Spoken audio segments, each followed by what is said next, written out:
नमस्कार विद्यार्थी मित्रांनो. आज आपण पाहणार आहोत अपूर्णांकातील जर अशा प्रकारचं गणित आलं तर ते कसं सोडवायचं. तर हे गणित सोडवताना पहिला नियम जो लक्षात ठेवायचा तो आहे की पहिल्यांदा हे चिन्ह आहेत.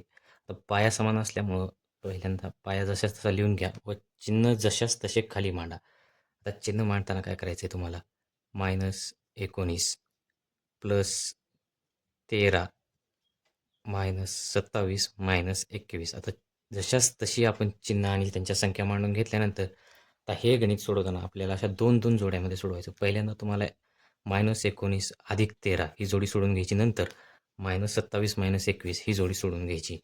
तर त्यासाठी पहिल्यांदा तुम्हाला -13 मायनस नाही नाही -19 व +13 हे सोडवताना प्लस आणि मायनस मायनस होतं. 19मधून 13 गेले 6. मोठ्या संख्येचं चिन्ह खाली लिहून घ्या. -6. आता पुढची जी जोडी आहे मायनस मायनस प्लस होतं. 27 अधिक 21 हे काय होईल 48 व चिन्ह मोठ्या संख्येचं -48. पाया 2 जशाला तसा घ्या.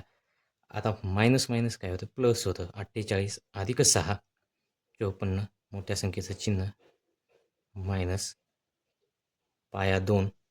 आता भाग जात असेल तर भाग देऊन घ्या. बे बे आणि 27 54.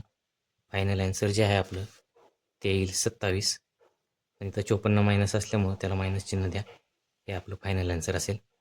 धन्यवाद.